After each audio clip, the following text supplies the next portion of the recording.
Hey guys, Woods Farm here, Project 222. Just back out in the garage working on the Scout Car. We are finally getting around to patterning out the rear engine deck, so stick around and check it out.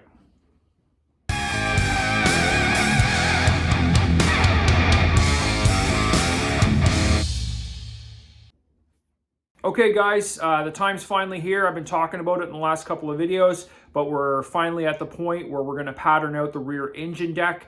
This is an important part of the project. We need to do this before we can move on and fabricate the rear fenders. So it's been a long time coming. Let's go over to the car and take a look at what I'm talking about. Pulled this big piece of plate steel out of the shed last night and did some calculations. This should be enough material to pattern out and fabricate the rear engine deck, so that's good. So the plan is to get the engine deck fabricated. What we're going to do with ours is we're going to make it out of kind of one section, and it'll bolt down. So we'll be able to unbolt it and lift the whole thing off and expose the engine just like it is here. That's going to really help us down the road for maintenance, especially if there's any real big jobs we have to do on the engine.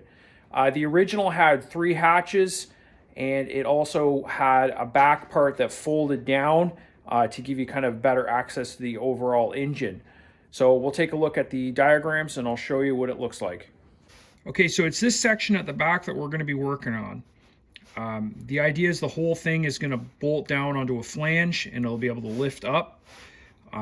This section here, this little wedge section, was actually the part that was hinged down at the bottom and would flip down. Like I said, we've got 3 hatches, 2 small side hatches, and the top hatch is actually quite large. You can see how big the top hatch is. I've got 2 ideas. I may cut out this out of one large section and then cut the opening. However, because it's so small, the edges here, I may actually use smaller pieces and fabricate this just to save materials. Once we get this rear engine deck sorted out, that's when we're going to be able to move on to these rear fenders. So you will notice it's not going to be an exact replica of the original. That has to do with the fact that the nose, for various reasons, had to be changed a little bit. So the plan is to alter some of the proportions on the rear engine deck, some of the angles, so it looks more symmetrical and it matches up with the front nose a little bit better. Okay, now that you guys have a clear idea of where we're going, I'm going to pull out some cardboard and we'll start patterning up this engine deck.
Okay guys, I'm going to stop here with the patterning. I think at this point I'm going to switch over and do some fabricating just to keep it interesting. I'm going to cut out these 3 panels, get them fabricated. I have to make some sort of a flange that they'll attach to, and once these are completed, I'll go ahead and finish the rest of the patterning for the rear portion of the engine deck.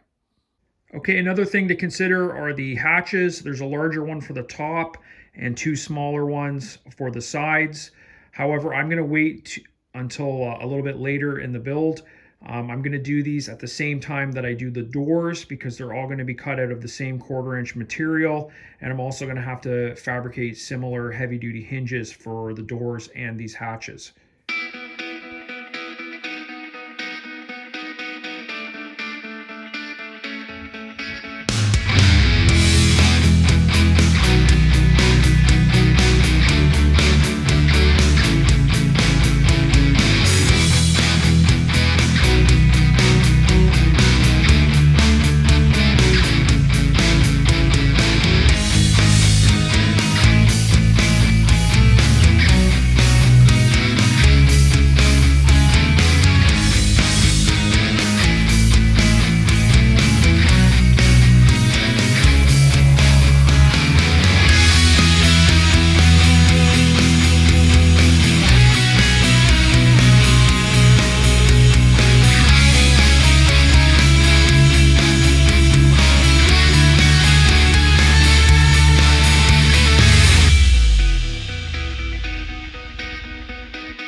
Okay, that was a ton of cutting that we got done with the plasma cutter. I'm really enjoying the best arc.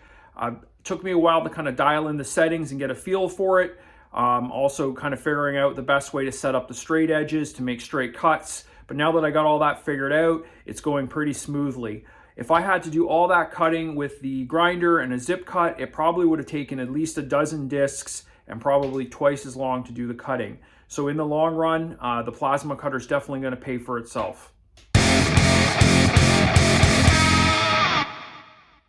Okay guys, I think we're going to wrap this video up here. We got a ton of work done, but we didn't quite finish the rear engine deck. In the next video, we're going to continue working on that. I've got some more cutting to do, and then we're going to get those 3 main plates set up on the vehicle and welded down. We got to work on a little bit on the flange so it can be bolted on and off. So that's going to be coming up in the next video. If you have any questions or comments, leave them below. And also, if this is your first time to the channel and you haven't subscribed yet, we'd really appreciate you subscribing if you're interested in this kind of content and these types of videos. As always, thanks for watching.